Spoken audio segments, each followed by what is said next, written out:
From WHYY, it is Hittin season. Hey there, podcast pals. I'm John Stolnis from The Good Phight. You can follow me on X and Blue Sky at John Stolnis. Coming up, we're going to dip into the Hittin season mailbag on this episode of the show. We haven't done a mailbag in a little while. You got a lot of questions about this baseball team. You got a lot of questions. We got a lot of concerns. You got a lot of rants, let's face it, during the time that I spent on X and Blue Sky here over these last couple of months, and I'm with you guys. So we're going to talk about it. We're going to take some Twitter and some Blue Sky questions, but also we got some news on an important member of the 2025 Phillies who we now know today, Monday, the day after Sleet-a-Geddon here in most of the Northeast, that he is not going to be coming back to the Philadelphia Phillies in 2026. So we will feel our feelings about that as well. Joining me on this week's roundtable, of course, Liz Roscher and Justin Klugh. Liz is the editor of SABR's Baseball Research Journal. You can follow her on X and Blue Sky at Liz Roscher. Liz, how you feeling? Oh, I'm a little angry at the Phillies. I'm a little angry. I've been saying they should sign Harrison Bader since the moment the offseason began. So we'll talk about my feelings. We'll talk about them. Yeah, I could say more, but we've got a time planned for that, and I'll wait. That's right. Well, and yes, we're going to let the cat's mostly out of the bag. We'll finish letting him out scratching and clawing here in just a second. But we'll get to Justin Klugh of Baseball Prospectus and author of the forthcoming book, Summer of the Cheap Wieners. You've often wondered what was going on with the 1941 Phillies while Joe DiMaggio was in the midst of his 56-game hitting streak, and don't think we didn't know this. Justin's got a book coming out in just a couple of weeks, as you all well know by now. You can also follow him on Blue Sky at Justin Klugh. Justin, how are you doing, buddy? It's a niche topic, but the passion is there. You know, it was the story that needed to be written, for sure. Hey, has anybody been keeping an eye on Bryce Harper's Instagram? Oh, yeah. No, I haven't.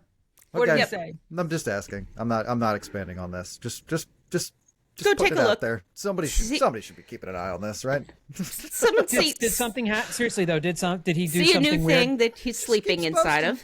He keeps posting stuff, and it keeps being on there, and that's just maybe something to check out if you're somebody who's involved with that kind of thing. I don't know. It's just Here's the problem. Worth noting. I'm not an Instagram guy. I mean, I have one, but I don't normally use it a whole lot. Right now, the latest thing that I see on there, unless I'm wrong, is just him like saying like some Under Armour deal that he got or something. Am I wrong about that? Well, that has to be old because he's not an Under Armour athlete anymore. He re-signed with them. He did re-sign with them. Okay. Yeah. I think that was some drama. This probably on his Instagram stories, which disappear after 24 hours. Look, I'm not saying we can't do that. I don't know. We shouldn't go poking around in this territory in the first place. I'm just saying somebody should be keeping an eye on that. All right. Okay. I can handle this. Listen, we have a large community here at Hittin Season. We have a lot of listeners who like to participate in the show. So we would like to deputize one of our Hittin Season listeners, if you wouldn't mind, just kind of being a Bryce Harper all of you. Instagram tracker for us. Anyone who wants to, all of you, all of our listeners can certainly become deputized. We'll crowdsource it. You know, let's fill in the gaps for each other. Okay, if I'm not on it, then we can have one of our many fantastic Hittin Season listeners or viewers, if you're watching on the WHYY YouTube feed here. If you see something, say something, and that's how we're going to have to approach this. I'm going to call it a developing situation, and we're going to keep our eye on it. Breaking news. I will get a breaking news sounder that we can have anytime Bryce Harper makes Instagram news. It's going to happen. You know what? This is an exciting new segment we can do. You press the breaking news button, and one of us fills in everybody on what's happening with Bryce Harper on his Instagram. This is important. I feel like we need to understand what some of these products might be, why he's sleeping inside of them, why they're very bright and glowy. What does that do? It's very concerning. This is a big year for Bryce, and it's a big year for us watching Bryce. He's taking it very seriously. This is what he's putting out there for us. The least we could do is try and unravel the mysteries of the ancient machines he puts in front of us. If that's is that not where we're at this point in year 5 of this little run we're doing? What he's telling us, Imagine what he's not. So I took Instagram off my phone just because when the kids get it, I took all the social media apps off my phone. Like when I'm on the computer, I'll use the social media because I don't want Dad's got Instagram. What's on Dad's Instagram? Sure. So I'm just like, get rid of it. I don't use it very much anyway. But now I got to sign back up for this because that's just all right. Help us, Hittin Season listeners. We'll get through this together. Help us prevent John from having to get another Instagram account on my phone. That's right. I mean, the Phillies can stop this at any time by making some kind of positive news that the fans respond to with something other than cursing. Like they could do something.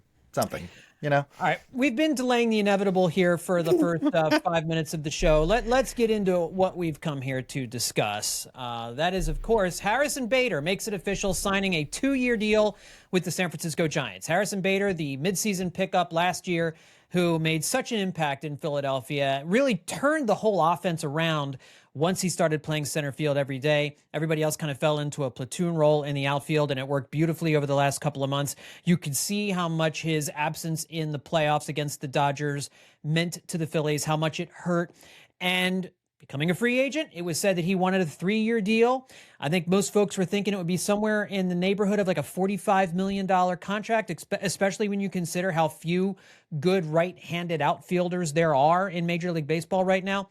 Harrison Bader signs a 2-year, $20.5 million contract with the San Francisco Giants. That is a $10 million a year, $10.25 million a year average annual value. That is the same number, AAV, that Adolis Garcia is getting from the Phillies. It's the same number Max Kepler got from the Phillies last year. Now, it's a 2-year deal, not a 1-year deal, but for $10 million average annual value, he goes to the San Francisco Giants, which means the Phillies outfield is set. They obviously are high on Otto Kemp. Maybe they're high on some other folks, and we'll get into some of that stuff in the mailbag. But at the start of this here, Liz, I want to go to you first because I know you have been at the forefront really screaming for the Phillies to re-sign Harrison Bader all offseason long. Did I remember you saying you thought maybe after Schwarber he was the most important player for them to sign this offseason? I thought so. But, I understand their thinking. They really want to get Justin Crawford in there. I personally would rather them spend $10 million a year on a proven guy who can play center field, who's good at it, who's a righty, and who enjoyed the team and did very well. I don't understand trading for him. I guess I do, but I hate it. Trading for him for 2 months, 3 months, and then just being like, all right, well, see ya. I don't understand. I'm upset because I just think that they could have made everything better by figuring something else out with Justin Crawford, who clearly isn't hitting their expectations yet, or else I think he would have been up last year and we wouldn't have had any Harrison Bader. Does that make sense? Yeah, it does. I mean, it does. And Justin, I'm going to throw this your way here in a second, but I think with Bader, I don't agree with the idea that you need, in order to see what Justin Crawford has, you couldn't re-sign Bader. My thinking was platoon Brandon Marsh and Adolis Garcia in one of the corner outfield spots. Please. Play Justin Crawford every day in one of the other corner outfield spots, which again, I don't like his offense in a corner outfield.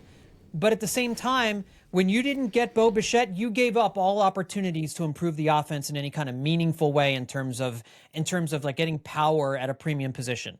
So then you go sign Harrison Bader and you feel much better about your outfield, Justin, than what you're going into the season with right now, which is you're really relying on Justin Crawford to play at a high level when they're at the same time going to tell us, don't put too much pressure on the kid. Don't put too much pressure on the kid, blah, blah, blah, blah, blah, blah. I just don't agree, Justin, with the idea that they couldn't have re-signed Bader and given Crawford everyday playing time.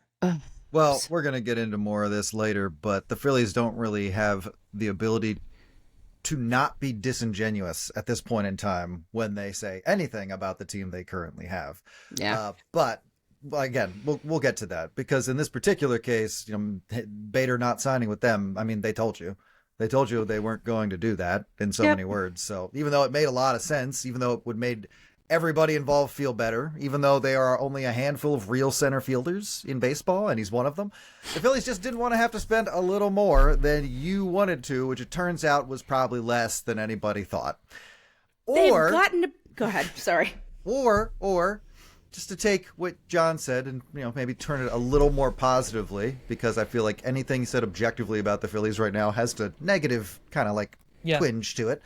Are the Phillies so fully invested in their prospects that they have decided to get out of the center field market before they even had to, because of their complete and utter faith in Justin Crawford, who, yes, they didn't promote last year, but that is, potentially just a part of his development. And also, remember, he suffered that ghastly injury at the end of last year, which made him then unavailable after he collided with Otto Kemp. So all anybody sees when they look at him is this ground ball percentage, but he's a multi-dimensional player who will be learning to play at a level he deserves to be playing at. He's a great young player getting his big league shot and coming back from a crazy injury right at the end of last year. I'm not saying it's not, questionable, but, maybe that's the spin here, that they didn't need Harrison Bader because they thought, you know what, we got the guy for this, and this time he's coming out of the organization. Maybe you're right. Or maybe they've gotten appreciably worse. Yeah. And they've just essentially they've exchanged for $10 million a year. They essentially decided, let's go with Adolis Garcia instead of Harrison. That's my problem. They had a good player and they let him go. They had a good player with a good relationship with the organization who liked all the guys there, who visibly improved the team once he came, not just because the outfield positions were settled, but because he had a good attitude. Everyone seemed to like him. He was sort of like a more chill Garrett Stubbs. Not so much manic puppy dog energy, but he was still really up there and exciting. And I just don't. How do you look at a team and you think, yeah, this team would be better off without Harrison Bader? Because that's essentially what they did. They made a decision and said this team would be better off without Harrison Bader, but with Adolis Garcia. And that's just wrong. That's right. just straight up 100% wrong. I mean, are we kind of just tiptoeing around the overall idea here that the Phillies are just going out of their way to not spend money? That they feel like they can claim that they don't want to spend, but in reality, like a case like this, it's like, yeah, but there's really no excuse because the price wasn't that high. The player does make you better. Are we really going to put our faith in what I said, where it's like they're just really invested in using Justin Crawford to the point that they would view Bader as superfluous? Is that no? Is that even worth saying? I guess. Well, I mean, here's the thing. There's a contradiction here because you don't want to put all this pressure on Justin Crawford. He's going to hit in the number 9 hole, right? If he gives you a 700 OPS this year, you should probably take it and be gleeful about it, right? I mean, that's what you shouldn't expect a whole lot more from your number 9 hole hitter. And you hope that he is a good defender in center field. There's obviously been mixed reviews on that. But I think, right now, this Phillies outfield is in worse shape, it seems anyway, than where it was when they made the trade for Harrison Bader at the trade deadline last year. Because what you've just done is you've swapped out Nick Castellanos for Adolis Garcia, who are essentially the same player offensively. Garcia is better defensively, but offensively, it's pretty much the same profile. Mm-hmm. Maybe more power from Garcia. But you're getting. I think Garcia actually swings and misses more. Yeah, he does. You get more strikeouts from Garcia. In left field, you've got Brandon Marsh, and you're going to go, instead of with Weston Wilson, you're going to go with Otto Kemp. So the left field platoon is exactly the same. And now you're starting the season with, instead of like a Johan Rojas in center, you're starting with Justin Crawford. Now, I like Crawford more than Rojas, even as a prospect coming up. I think Crawford, I like giving him the opportunity to do this. But you're going to have to trade for a right-handed outfielder at the trade deadline. You are. You are. You know that's coming. You're going to have to trade for a Harrison Bader at the trade deadline coming up in just a few months. And unfortunately, he won't be available. No, he's got a 2-year contract with the Giants. Right. How? I want to swear so much right now, and I'm not doing it because we're on public radio. But I'm angry. Before we get any further into Bader, this is a good time to dip into the mailbag, because the first mailbag question is coming after the Harrison Bader signing. And so asking the question, and this is from Blue Sky at Spicy Noodles, .bsky.social. Is failing to re-sign Bader for chump change the most pathetic failure of this offseason, or is it the most pathetic failure in the history of sports? Now, I'm not willing to go that far, but Liz, I see your hand raised. So let's go to you first. It's not the First of all, worst. Dak Prescott is the biggest failure in the history of Oh, sports. God, yes. Let's Go talk ahead, about Liz. that. It's objective. It's not the worst tragedy, mistake of the history of sports. I'd love to call it that. But it's the biggest mistake the Phillies have made in ages. I mean, even after, possibly getting played in the Bo Bichette whole thing, this is still the worst mistake they've made. He was right there. He was right there. And they're just like, nah, 10 million is too much. 20 million too much. I have to wonder if they even engaged with his agent. I mean, maybe on a cursory level after the season, but like, my guess is there was nothing. They already had decided they didn't want or need him. And that's just a huge failure. Like, I get, like, they're the ones now setting up Crawford to fail in a lot of ways. They're at least setting him up to have an unreasonable amount of pressure on him, because we could say, and they could say, it's not put too much pressure on the kid, but they're in the middle of a campaign where they have failed to make the World Series like 4 years in a row now. And after making it, and for them to have just been like, now we're going to be great with Justin Crawford. We don't need to, and Adolis Garcia, we're going to be great, and we are going to do as well as we did last year and better. They have done nothing to improve the team this year. I'm sorry. What have they done in the offseason here? I mean, Kyle Schwarber isn't even an improvement. That's a maintenance move because you need him. Have they done anything that's made the team better, markedly better? It's a Brad Keller? No, I mean, the answer is, I guess you would say there's an opportunity to be better based on what you discover you have in these guys, but I don't think that's really even a good counter argument. You're just kind of saying, no, this team chose in some cases not to get better. And and for that reason, I can't even say that the failure to sign Harrison Bader was, what was the wording? Pathetic failure? The most pathetic failure of the offseason for the Phillies. No, because I think it's like a ripple effect almost of the most pathetic part, which is whether, they got played or not on Bo Bichette, they either got like outmaneuvered or just outbid by another team who is their biggest rival. And it just kind of creates a lot of other questions that I feel like are more valid every day now. I feel like the Phillies are going into the season with a team they kind of didn't plan to have. And that's going to make all kinds of things a little backwards. So I think the failure to sign Harrison Bader is like part of the overall pathetic failure that has defined this offseason now.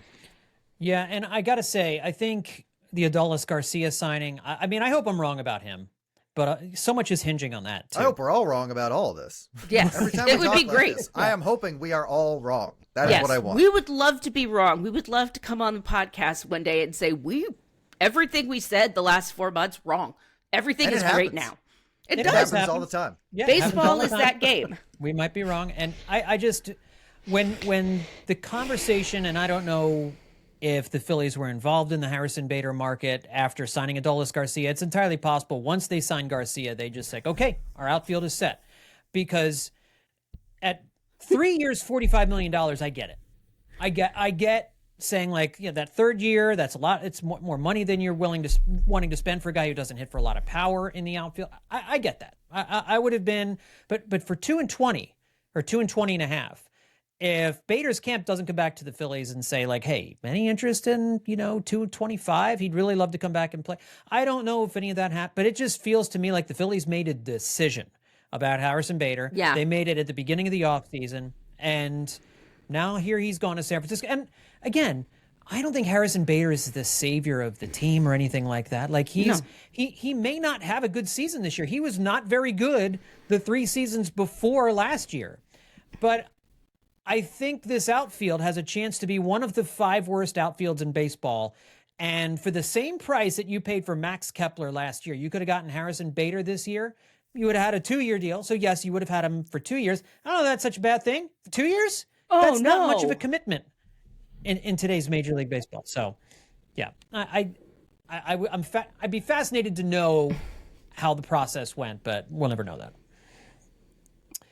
All right, let's move on to the rest of the mailbag now that I think we've gotten our Harrison Bader fest out of the way there. A lot of different topics here. A lot of it about the signings, a lot of it about the offseason coming up here in 2026. What's going to happen? We'll start with Mr. Ed 315 asks, what grade do you give the Phillies front office for their offseason efforts? Oh boy, this is, I think if you've listened at all to these last few podcasts, you will probably get an answer that you're expecting. I'll start off with this one, and I will take umbrage with this thought, and that is that the Phillies didn't make themselves better in 2026. And I think there were things they could and should have done to improve the team. But honest to goodness, there wasn't a whole lot they could do to be better in 2026. When you won 96 games, like, that's not to say they rest on their laurels. I think they should have shaken up the mixture a little bit, because we're all thinking October success, and, you know, trying to find that secret formula, or that mix of players to have in here, that mix of tools and skills and all that kind of stuff. So I don't know that there was a whole lot they could have done, like if they didn't sign Schwarber and go sign somebody else, or if they didn't re-sign this guy and bring in somebody else. The only real way they could have improved themselves dramatically is if they'd been able to land Bo Bichette. Like, that would have been the addition in the lineup that really would have made an improvement if they'd have gone out and done something like that. But I think we all kind of knew that wasn't going to happen. So I don't know that, you know, you re-sign your own guys. No, I agree with you, Liz. They didn't make themselves better. I do think they're a little worse right now than they were at the end of 2025. If you're just looking at the names on the paper and the roster, they're not as good as they were a season ago. There are more question marks. The starting pitching, it has far more question marks in it. The lineup is still, in some ways, underwhelming. So as far as an overall grade, you miss on Bo Bichette. You did get Schwarber. You re-signed JT Realmuto. You've made the bullpen better, I think. I think you are a better bullpen right now. You're in better shape there, but the lineup has still got lots of holes in it. And you know that there's going to be more tweaks along the way. I'd say I give this offseason the front office a D for this offseason. So, and that number would have gone, that letter grade would have gone way up if they'd landed Bichette. And it may not have been their fault that they didn't land Bichette, but that's what happened. And so you kind of have to grade them on that. So I'm giving them a D. Justin, what's your grade? Quick question for you. What would your grade be if they had never even been involved with Bo Bichette? If they had never, ever been linked? Probably a C. Probably a C, because it would have just been, like Liz said, kind of like treading water, but my expectations wouldn't have been raised. So probably a C. All right. Well, the Phillies are good and should be good again. Sometimes I feel like I'm just saying that because they haven't gotten on the field to prove me wrong yet. But that's get it true. in while you can. You can't not say it, because it's objectively true. But ultimately, we didn't need them to be good again. We needed them to be better. And like you're saying, John, I mean, the ways you can improve when you're at the level the Phillies are at, it can be more precise, I guess, than even people like us are talking about. So even giving them that much grace, you can't just turn a dial up from good to better and impact the team. You have to assume after 4 tries, this core just doesn't have it for whatever reason, and maybe bringing in some outside help, not bounce back candidates, but real help, would have been that change. It certainly would have quelled the masses until first pitch on opening day. They did address ongoing concerns with like the same solutions. They got spicy for exactly 1 week. And then that turned into more disappointment. So with their answers being like Garcia and Keller and bringing back Schwarber and Realmuto, I mean, this was probably before the Bader news came in. I gave them a C because you get a passing grade. You know, that's all you tried to do was like keep up appearances, keep up the same general output, you know, invest the same amount, and don't really get spicy, except for that 1 week when you did and proved that like that's the team you're really going for. And now you're coming into spring training with this team going like, yeah, I mean, what's everybody upset about? We got the team we want, except, you know, we don't. Liz, what's your grade? I'm giving them a D minus. I understand everything you said, Justin, but like there's you can give them a C if the only thing they had to do was bullpen. And they did that. They added something to it. But I don't think they added enough to the rest of everything to make up for that. There's pitching, there's fielding, and there's hitting. They focused on one. And they thought they focused on others, but they didn't, unfortunately. So they improved the bullpen, and that's it. So for that, they get a D-. No, a D. Just a regular D. No, D-. So, all right. I mean, I just... Yeah, I think. Do you want me to give them an A just to be? No. I gave him a D too. I think that's. I think those are all fair answers. But, and again, we are stuck in the midst of a very negative cycle with the Phillies right now, and we're probably looking at a team that's going to win 93, 94 games again this year. But more question marks. Certainly a lower floor, I think, to the 26 Phillies than we've seen from these other than the previous teams, and the front office. Just didn't feel like they acknowledged that was a possibility this offseason, and that to me is the most worrisome. Is like the floor is lower. We talked about in previous podcasts, like these guys are a year older. The starting rotation has more question marks. Like this bedrock, the starting rotation that you've been relying on has got some more question marks here. So the floor is lower on this team in 2026. So we'll see. All right, at SCK8182 on Twitter asks, why should I look forward to this Phillies season? It's the same old stale lineup with no cleanup hitter. Liz, Justin, I'll go to you first, Justin. Why should SCK8182 look forward to this Phillies season? Well, yeah, I mean, I don't know if you've been listening to this show, but I'm not exactly sure where the podcast to turn to for rosy viewpoints, though. I will say any other Phillies podcast I've heard of doesn't seem to be all on board with this club right now. I think everybody's kind of seeing the gaps, seeing the holes. We are not the only ones. I don't want to be called out for being overly negative just because the team put a lot of people in a negative headspace right now. But that said, opening day, the Phillies are going to raise their NL East flag, which we are rolling our eyes at right now. But on the day of, the context will be different, and spring will be in the air, and the stadium will be packed, and you'll have the day off from work, and you'll be tailgating, and the return of baseball for everybody from Angels to Dodgers fans is always exciting. The Rangers are totally beatable on opening day. The opening day starter is kind of up in the air, but Christopher Sanchez getting to add to his resume would be pretty cool. Yes. Kind of sucks that it's probably going to be Mackenzie Gore again. That's just really unfortunate and kind of mean. But then again, hey, what if Zach Wheeler's like, I'm good again? That'd be that'd be pretty cool, right? Wheeler DeGrom, maybe that would be fun, right? That'd be fun. Yeah. Nola, less so, but even that doesn't stain the joy of opening day. Schwarber and Harper, they love a big moment. Good chance to see one of them go yard. Even Garcia, let him launch 500 feet, get people's hopes way up. And you get Joan Duran's entrance. He comes in, slams the door shut. It's all on paper right now. So it's hard to see the baseball, but it's in there. And the Phillies can certainly, put on a show. And all the stuff we're complaining about now is based on not knowing for sure. Once that first pitch is thrown on opening day, the answers start coming. You start being able to define what you have in a guy that you're waiting to find out, like, what's he capable of? Is this a solution? Is this just another problem? Does he need to go back down to the minors? We start finding that out pretty quick. So you can look forward to baseball, any short-term success from old and new players, and then feel the relief that, no matter what comes next, at least we won't have to let our imaginations make things worse, because the Phillies will start being exactly what they're going to be in 2026. Liz, anything to add?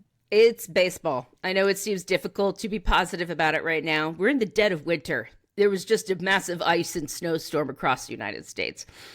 Everyone is, except for the crazies, everyone is yearning for a warmer time.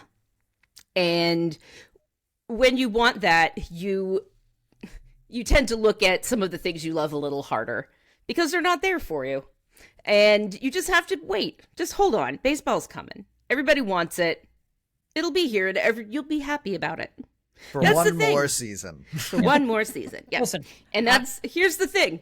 We say that at the beginning every time, one more season, and then at the end, we're like, all right, one more season, no matter how it goes.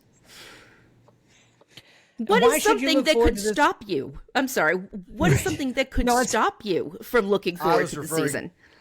I was referring to the CBA negotiations. Oh.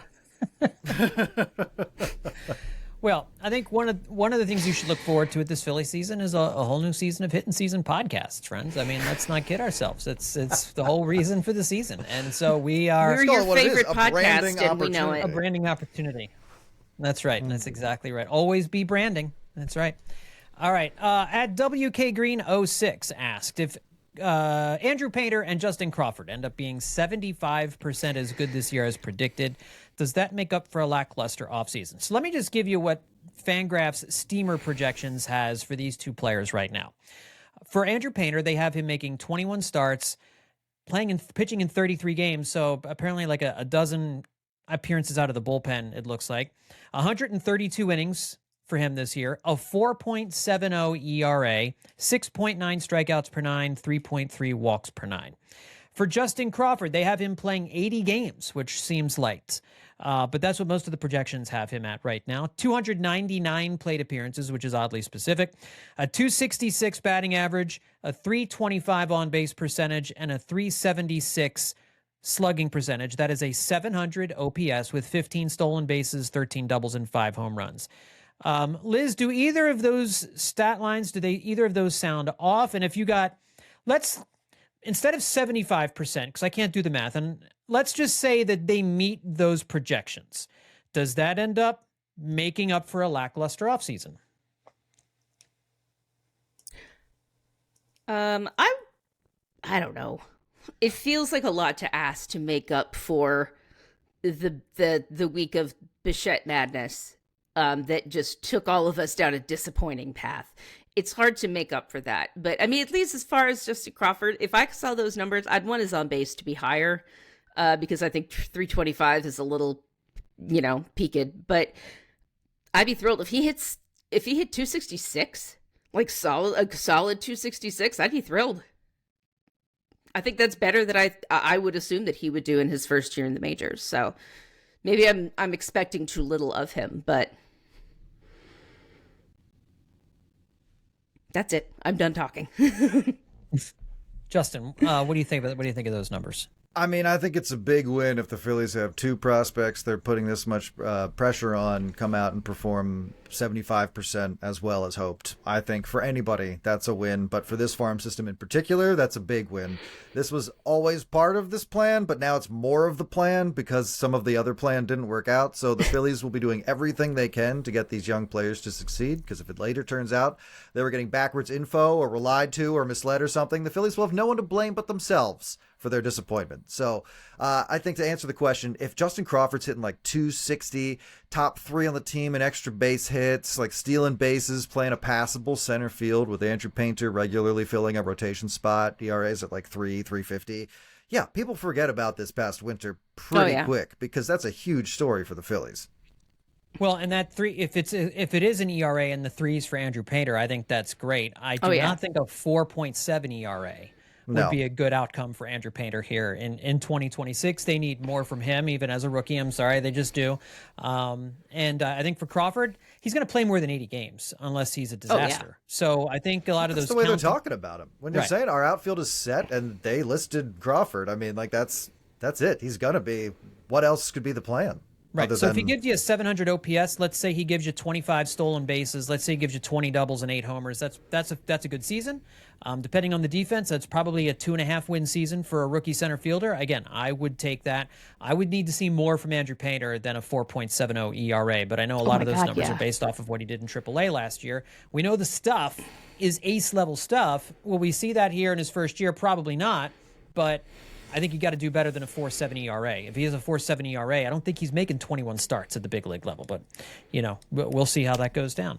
But another Andrew Painter question here at WR Nation 123 asks, given the fact that Andrew Painter only threw 106 innings last year and missed the prior 2 years, what are reasonable expectations for innings this year from Painter?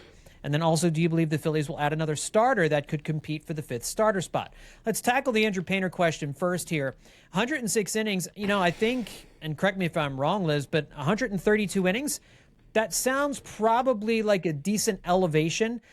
it does make me wonder, is it a 6-man rotation? Not at the start when unless Zach Wheeler starts the season with the team, it's probably not a 6-man rotation, but even with Zach Wheeler, it's probably more like a 5-man unless you're going to pitch Taijuan Walker as part of a 6-man rotation, which again, fine year last year for him. I don't know that anybody wants that, but I don't, if they want him for later in the season as well, you have to space those 132 innings out over the course of a full season. So I don't know what the innings numbers are going to look like. I don't think they're going to cap a number. I don't think they're going to put it like and say no more than 150. They don't really do that in the organization, but I don't know, what number makes sense to you? I would say somewhere in the 130s, but as you said, I think it's very situationally dependent. I think it matters whether or not he's been doing well, how many pitches he's been throwing per start, the type of stress that his arm has been under, whether he's able to limit damage when he allows people on base, that type of thing. And I think that will dictate. I mean, I think Andrew Painter, if he starts the season up with the Phillies, which I think we're planning on that, right? Yes.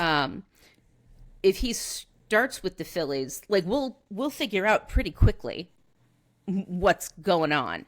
And if they have the option of Taijuan Walker, regardless of whether anyone wants it, they have it to use. And so I think they'll be flexible. I would hope that they'd be flexible with him and they'd let him sort of go. Because I know in the past they haven't been shy about allowing guys who had, a short inning, a shortened previous season, sort of let it out, even if they're young. Like, Painter's going to start the season in the majors. There's no inning limit. There's no inning limit to that. He just goes until he can't. Justin, what do you think, bud?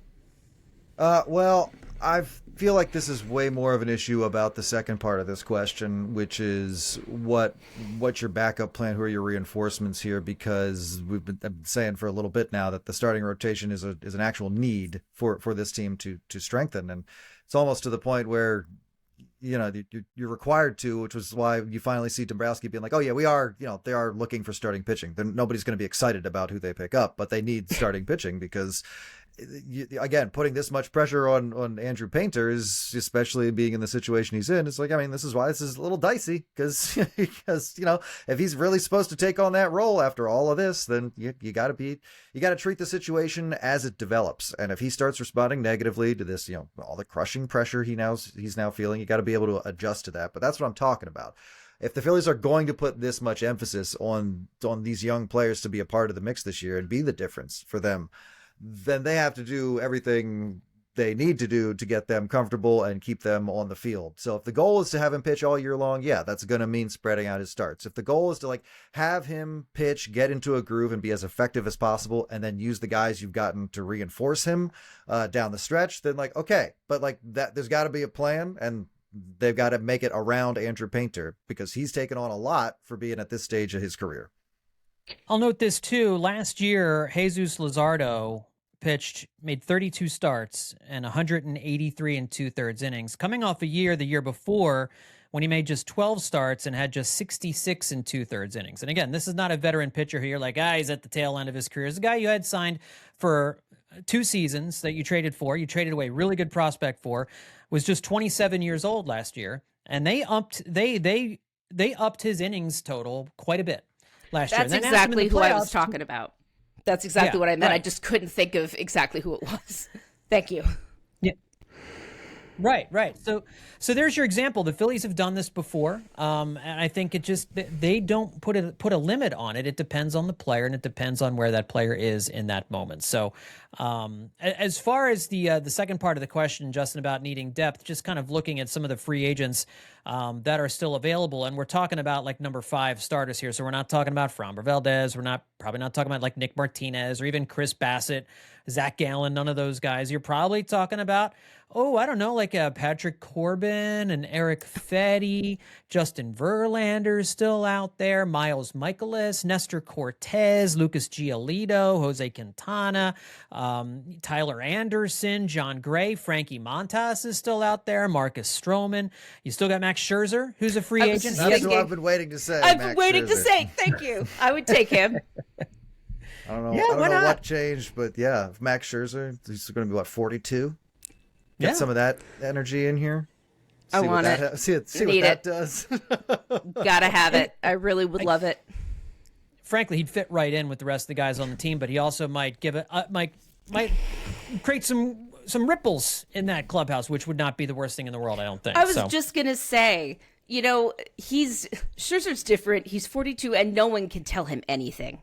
He's been in so many different clubhouses. He's been around. He's 42. I'm 42. Like, I don't take any crap, and neither is he. So I think it would be great to sort of put him in that clubhouse, which seems like a very stifling place sometimes. It seems like a very stifling, single viewpoint kind of place. And I think putting Scherzer in there would make things exciting and different and make us uncomfortable, which they need to be. If they're going to do better this year, these guys have got to get uncomfortable sometimes and try to improve themselves in that way. And I think emotionally is also a worthy thing to do.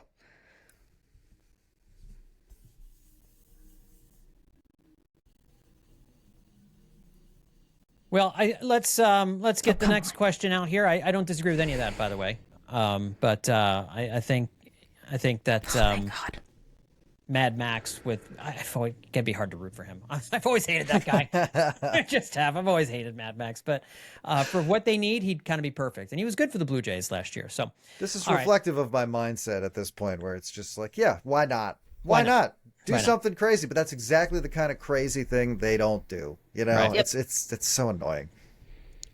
All right, a couple more here. At bquin722 asks, given the disappearance the fans have with the Phillies, given the disappointment the fans have with the Phillies offseason, clearly it's a Freudian slip. Do you think that will impact attendance at the bank and ultimately affect the revenue the Phillies are bringing in? That's a good question. It kind of dovetails on the question we answered just a second ago, and that's like, why would anybody, be optimistic towards the season? And again, it's the summertime. It's baseball. People are going to go out to the ball yard. Going to a Phillies game has been fun, no matter if they're good or bad, really. Now, I know the attendance wanes tremendously when the team isn't playing well, when they're not winning.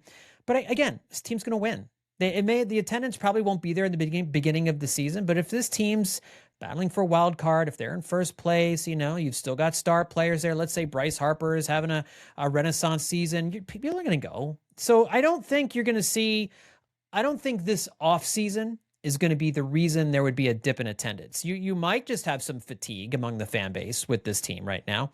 But it's really going to be dependent on how they play. I don't think it's going to be a reflection of the offseason. It's going to be a reflection on what the team is doing on the field starting on opening day next year. Yeah, I mean, I don't think opening day is not going to be a sellout or anything. People are mad at the team in their mind. You don't think so? No, I'm saying I don't think it's not going to be a sellout. Oh, you double negatived me there. Gotcha. Yes. All right. Yeah. My bad. But yeah, they're still going to be good. I just feel people are mad because the Phillies made them less likely to be as good as they wanted them to be.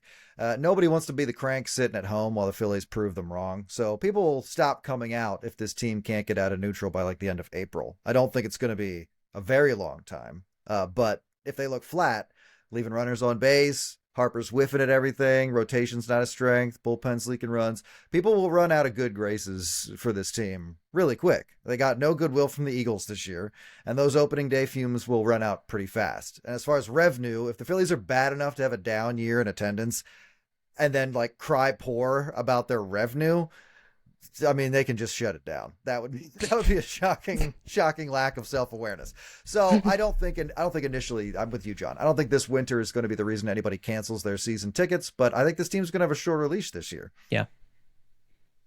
Liz, do you agree with that? You think that's fair? I do. I do. I think so. I don't think anything's going to really impact it the offseason's been disappointing, but other off seasons have been disappointing too, and we all came back to the ballpark. And so I think it'll depend on how things are looking further in the season, like Justin said, because at the beginning of the season, I think it is a little bit about the off season, but it's also about, holy crap, baseball means warm weather in the end of winter. And so I think people are going to come out no matter what, but Justin's right. If they don't get themselves together pretty quickly, people are going to stop because, let's see, the Eagles were unpleasant this year. Deeply. deeply unpleasant. The Flyers suck. And let's see, the Sixers are currently losing by almost 30 to the Hornets. Well, yeah, there might not be another team to save them this That's spring. exactly what I'm saying. So if you're people right. want Yeah. Philadelphia sports in the summer, they gotta go. They have to go into the ballpark until the WNBA team finally gets going here. Yeah. Yeah.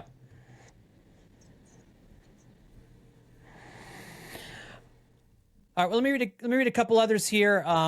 These are kind of dovetailing on stuff we've already talked about, so we don't need to necessarily ask these, but just want to recognize that these were submitted. At Born in the Sauce on Blue Sky said, realized they swung and missed on Bo, but with an aging roster and a potential lockout looming, are you surprised the front office didn't do to find more avenues to improve this team and go all in? Yes, we've talked about that before. Do they know?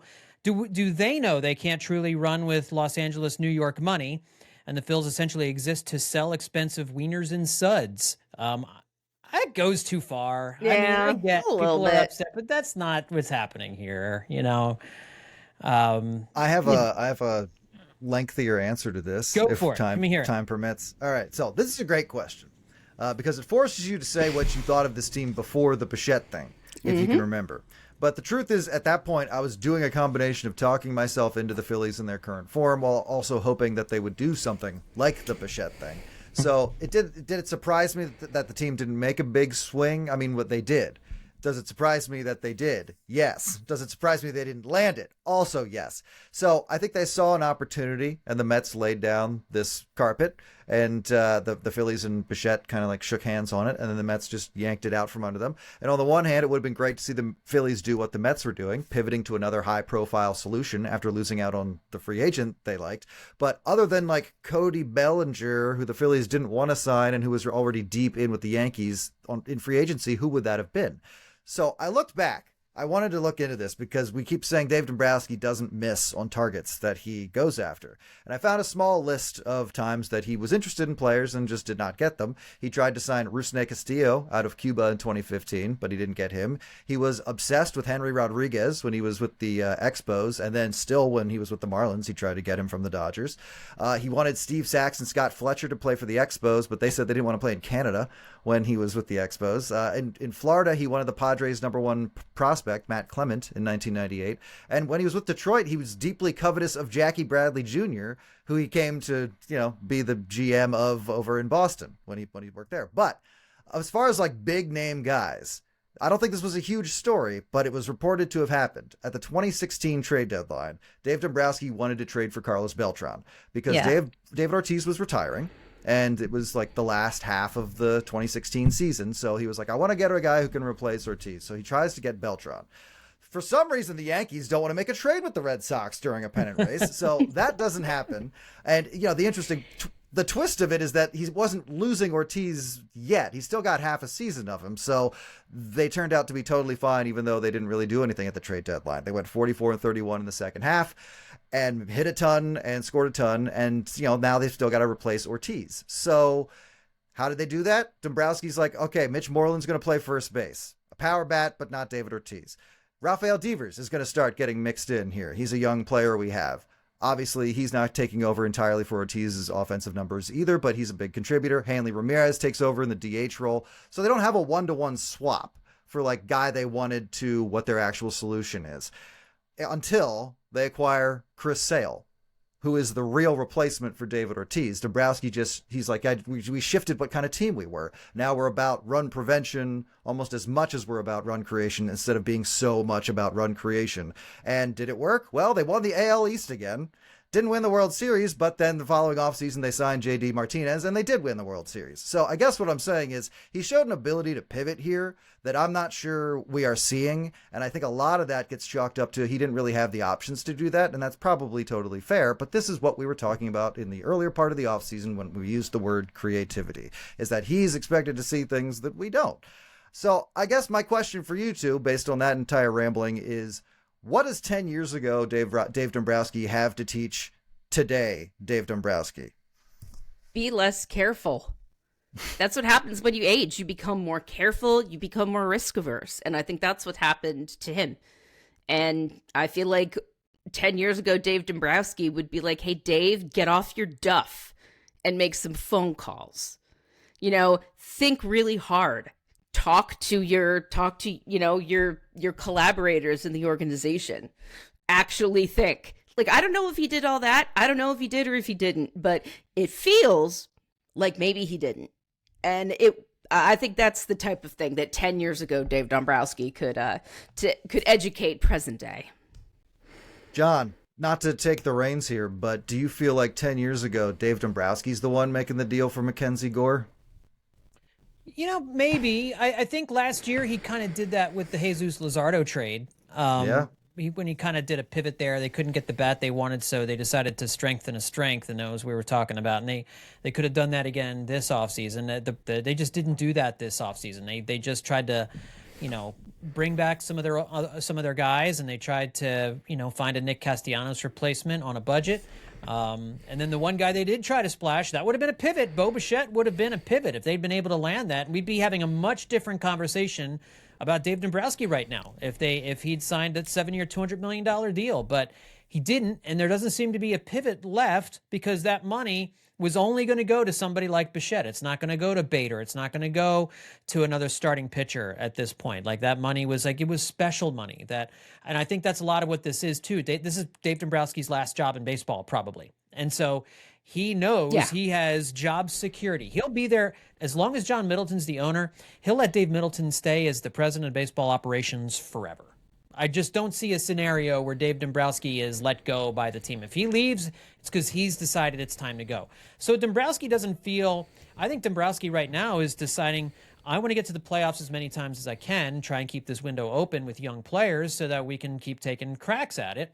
Especially now that the playoffs are much different than they were 10 years ago. More games you have to win, an extra round here and there, all that kind of stuff, extra wild card teams and all that. So that's part of the issue with Dave Dombrowski is he's playing a different game right now. But I agree with Liz. He's also more risk averse, I think.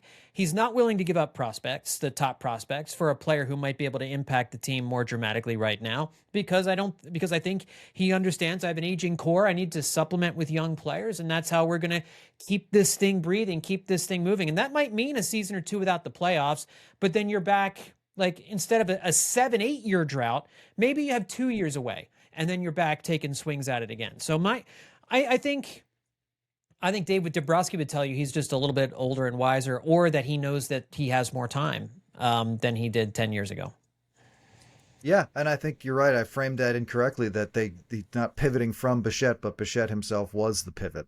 Yeah. And you're right about Luzardo too. So you can't, I don't know if you can really say that, like, the accusations are going to be that they're cheap, or that they don't take big swings, or even in the case of like Japanese players, it's out there. The information that they tried. And I know that only lasts a certain amount of time for people's patience too, but they are, I don't know if it's as fair to cast Dave Dombrowski as kind of like this paralyzed dinosaur. Like, it's not the case.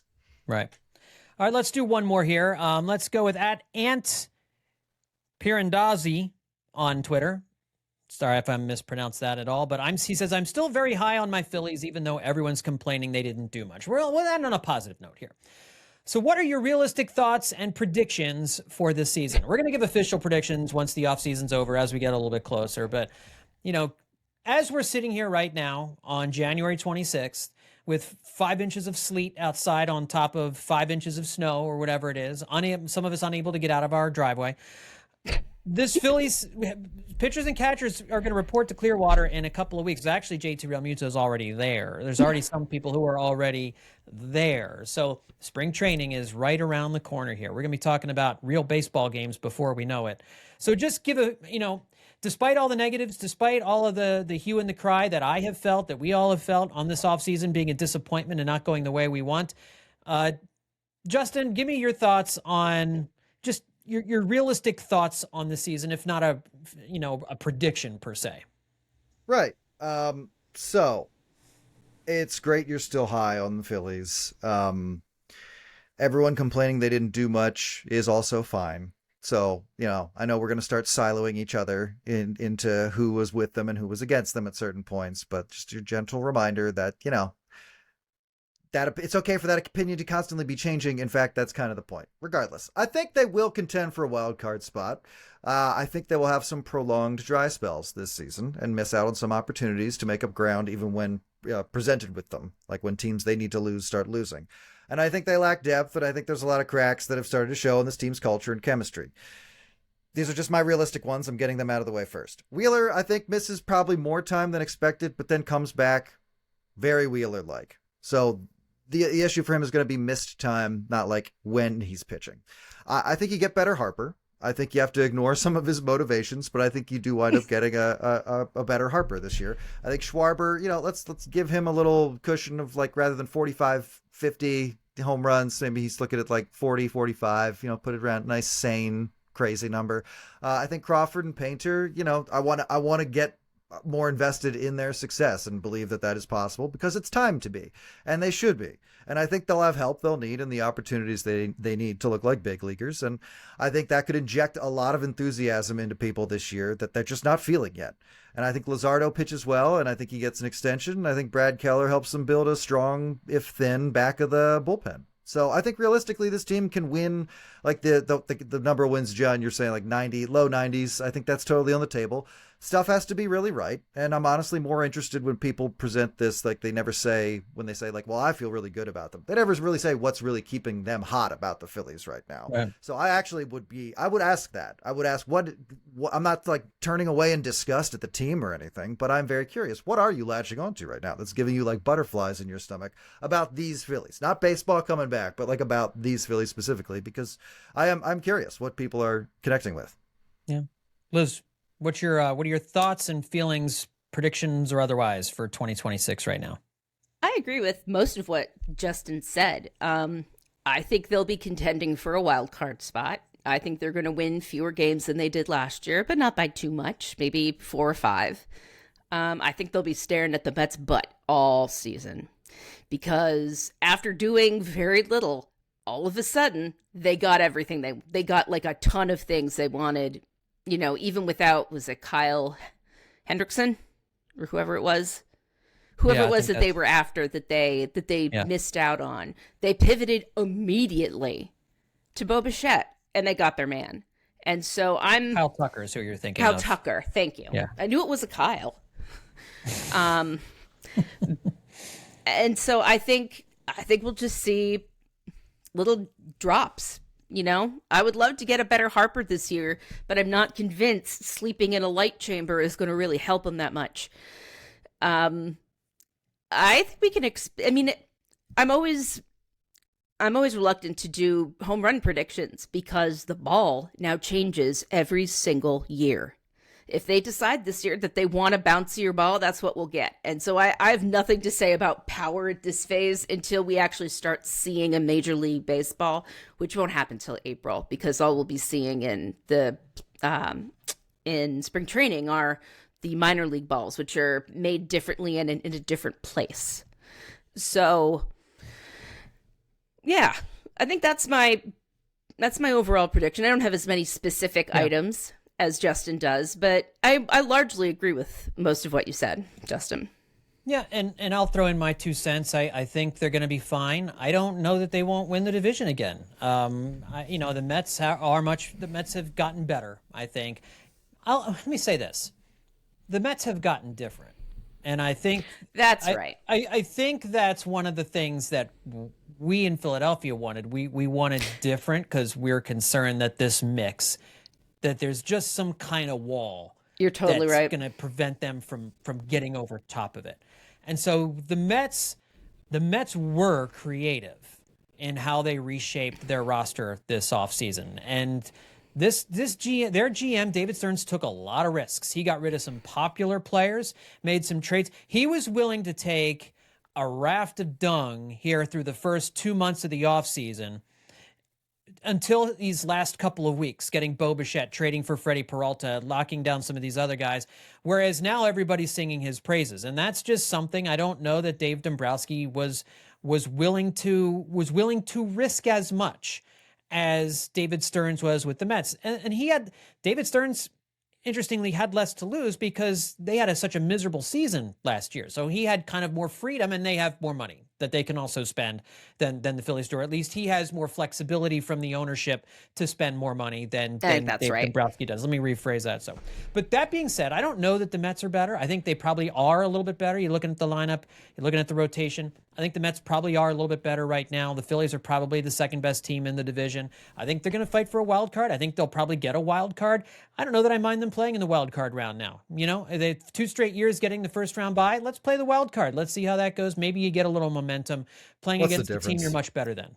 You know, at this point, we watch it. We follow a team that makes the playoffs regularly. Yep. What's the difference? How they get in at this point? Yeah, exactly. It didn't hurt the Dodgers last year playing a wild card round because you play a team that you're better than. You win those 2 games, or maybe you win it in 3. And you get that momentum going in the division round. I think maybe these last couple of years sitting around waiting for that division round with knowing all the pressure they had on them. You know, was a lot to, it's hard to jump right into the playoffs and you got the Dodgers. You know, playing the Reds for a couple of games is a nice on-ramp. Or maybe it's just a season where you're in the headspace where that week is exactly what you don't need. Or maybe it's a season where it's exactly what you do. It's also a total crapshoot. So, it's get in how you get in. And that, at this point, we know they can make the playoffs. Just make the playoffs. Right. And then the hard part comes. Right. Mm-hmm. All right. That's a good mailbag, everybody. I appreciate everybody sending in questions on the mailbag, both on Twitter and on Blue Sky. That was a lot of fun. We'll do that again as we start the season, probably, and do it a little bit then. But let's finish up with some final thoughts here to wrap up the podcast. Liz, start off with some final thoughts, please. I would say my biggest issue with the Phillies offseason is the little tiny moves that they made and didn't make. The Adolis Garcias, the Harrison Baders, that type of thing. The smaller deals that they appear to have missed out on. And I'm going to say this again. I said it last week and I'll say it again. If the Phillies don't want to spend money, they don't want to win. If they're looking for little tiny creative ways to save a buck here or there, they're not. I mean, the Mets aren't doing that. The Dodgers aren't doing that. Not that there's only one way to win, but it feels hard to build the best team that you possibly can. Even if you don't get Bichette, it feels hard to build the best team you can if you're not willing to spend that money. If you're not willing to go all right, we need him, or it would be great to have him. Let's spend a little extra money on him. That's my big thing. I wanted them to take advantage of, it sounds weird, but the edges. Bo Bichette is a big piece of meat. He's the main course. But championships are won on the edges. You will not hear me say on the margins. They're won on the edges. The player you pick up at the trade deadline, the guy that is the last guy that you sign on the team, So that's just my thought. The Phillies are limiting themselves from players that could be really special, but aren't obviously major game changers. I think you can build a really great team out of that. And they did not take any of the roads that I thought they should take. They took an entirely different road somewhere else. Yeah. Yeah. No, I think that's fair. Justin, final thoughts. Yeah, I mean, I should write it up at some point, but you're going to start hearing it that the Phillies and Mets are 2 teams that could both win the NL East that took entirely different approaches to their offseason while being in relatively similar spots. And one of them chose to move on from a core and really shake things up, and the other one decided to stick with them, or kind of chose not to and then settled for sticking with them, mostly because of the actions of the other team. So it's going to be an ongoing narrative, and the results that both teams see at whatever point in the season is going to be how everyone defines doing that in the near future. So it's everybody sticking with a core means exactly what happened to the Phillies, and blowing it up and starting over with some other guys is what happens to the Mets. I mean, that's going to guide the season for both of these teams. And in the moment, it's going to be hard to argue with, but ultimately, that's kind of that's the position the Phillies have put themselves in now, or got put in. And I feel like the defining traits of this offseason are going to be 2 instances where they pretty nakedly had a chance to get better and either got tricked out of it or weren't able to just land the plane. You could have afforded Bader, and you seem to be pretty involved with Bichette. Again, when you zoom out far enough, the optics of this just make them look a little silly. So I think the best and first chance this team's going to have to really be intimidating to people is going to be on the field. So a slow start is just not going to help this team out this year. Closer we get to spring training, the more that just becomes clear. I don't think there's going to be a big cushion, and I don't think you're going to have a lot of opportunities. So be good immediately, Phillies. I don't see what's so hard about that. Yeah. Just do it. Do it. Just own right from the beginning. That's all you got to do. Be good. The end. I promise, folks, we will probably be getting into a better mood with this baseball team once spring training rolls around. We're still just getting through these last couple of weeks, but baseball is right around the corner. So if you do want to follow along with this team, or you know some folks who aren't listening to the Hittin' Season podcast, make sure you tell them about us. That way they can get on board right from the start. If you want to watch the show, all of our roundtable editions of the podcast, including every podcast here during the offseason, is on the WHYY YouTube channel. So just subscribe to the WHYY YouTube channel. You get all the good stuff that WHYY does and every Hittin' Season episode as well. And of course, if you just listen to us through the audio medium of podcasts, we're on Apple Podcasts, Spotify, wherever it is you get your podcasts. You can always send thoughts, emails, questions, concerns, comments to hittinseason@billypenn.com. Thanks, everyone, for tuning in. We'll talk to you next time right here on Hittin' Season.